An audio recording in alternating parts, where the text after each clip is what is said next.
धुम्रपानलाई रोकथाम गर्नु, किनकि यसले तपाईँ र तपाईलाई माया गर्ने मान्छेलाई असर गर्छ।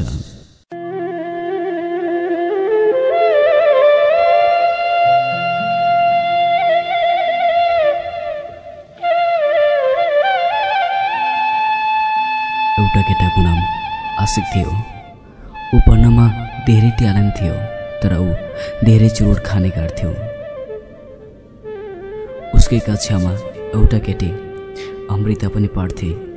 उनीहरू एक अर्कालाई धेरै माया गर्थे, तर केटीले केटाको चुरोट खाने बानीले गर्दा धेरै परेशान थिइन्। केटीले सधैँ चुरोट नखाऊ भन्ने गर्थे। केटाले कहिले पनि केटीको कुरा मानेन। एक दिन जब केटाले आफ्नो साथीहरूसँग चुरोट खाँदै थिए, केटीले पनि उसलाई हेरेर चुरोट खान थालेछन् र एकछिनपछि बेहोस भएछिन्। केटाको एउटा साथीले उसलाई त्यो केटाको बारेमा भन्छ। केटा हतार गर्दै त्यो केटीलाई हस्पिटल लान्छ।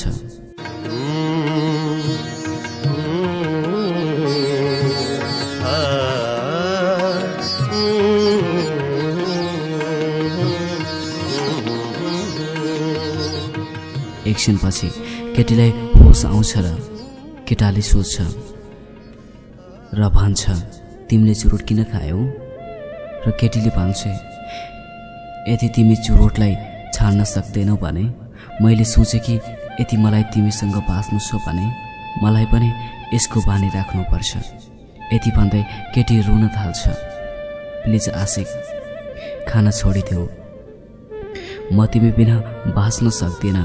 तिमी आफै सोच, मलाई मात्र 4 मिनेटको लागि यस्तो हालतमा हेर्दा तिमीलाई कति धेरै पीडा भयो। यदि तिमी मलाई सधैँको लागि छोडेर जान्छौ भने मेरो के अवस्था हुनेछ? केटीको कुरा सुनेर केटाको आँखाबाट आँसु झर्न थाल्छ र केटाले भन्छ, ल हुन्छ अमृता, नरौ, म अबदेखि कहिले पनि चुरोट खाँदिनँ। त्यसपछि उनीहरू एक अर्काको आँसु पुस्दै घर फर्किन्छन्। आशिक जसो तसो गरेर 7 दिनसम्म चुरोट खाँदैन। ऊबाट धेरै कन्ट्रोल हुन सक्दैन। त्यसैले उसले फेरि चुरोट खान सुरु गर्छ। अमृतालाई आशिकको बारेमा थाहा हुन्छ। ऊ उसको नजिक गएर भन्छ, तिमी फेरि चुरोट किन खायौ? र केटाले भन्छ, मलाई माफ गरिदेऊ, मेरो यस्तो लत लागिसकेको छ।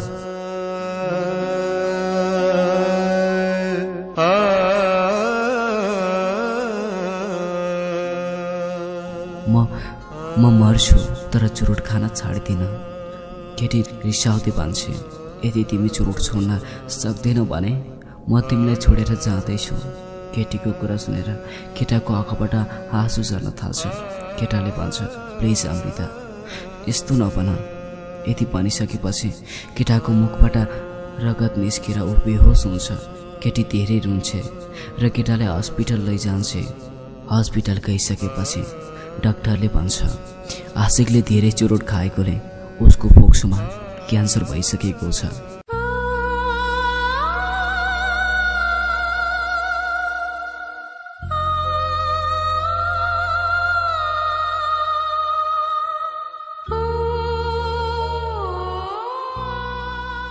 र ऊ कुनै बेला मर्न सक्छ।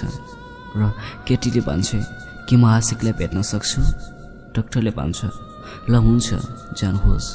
केटी त्यो केटालाई भेट्न जान्छ र केटीले भन्छ, तिमीले केही चिन्ता गर्नु पर्दैन, म तिमीलाई आफूबाट टाढा जान दिँदैन। तिमी बाहेक यो संसारमा मेरो कोही पनि छैन। प्लिज मलाई छोडेर नजाऊ। केटाले आँसु झार्दै भन्छ, मलाई माफ गरिदेऊ। यति मैले तिम्रो कुरा पहिले नै मानेको भए आज यस्तो हालत हुँदैन थियो होला। यो चुनीमा म तिम्रो नभए पनि अर्को जुनी लिएर तिमीलाई भेट्नेछु। केटी आँसुको सागर बहाउँदै, प्लिज आशिक, तिमी यस्तो नभन, म तिमीलाई केही हुन दिन्न। र केटाले भन्छ, मलाई बाचा गर कि म यो संसार छाडेर गएपछि तिमी एउटा राम्रो केटासँग बिहे गर्छौ र मेरो एउटा अन्तिम चाहना छ कि यसलाई तिमी पूरा गर्छौ। म मर्नुभन्दा पहिले तिमीलाई अँगालेर मर्न चाहन्छु। केटीले केटालाई आफ्नो अङ्गालोमा हाल्दै धेरै रुँदै गर्छ।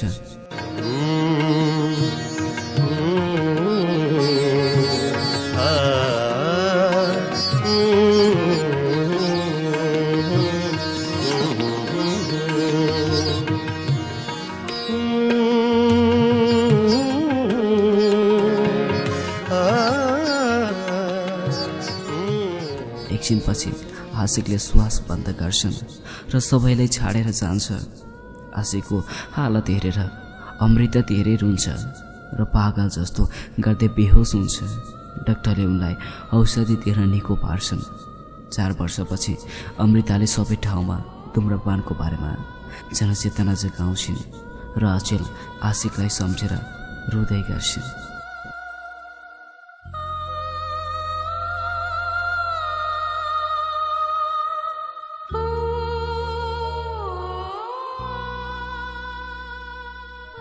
हामी यो कथा नेपाली लभ स्टोरी पेजबाट सवार गरेका हौ, जसको आवाज अजय। यो कथा धुम्रपान सम्बन्धी थियो। धुम्रपानलाई रोकथाम गर्नु, किनकि यसले तपाईँ र तपाईलाई माया गर्ने मान्छेलाई असर गर्छ।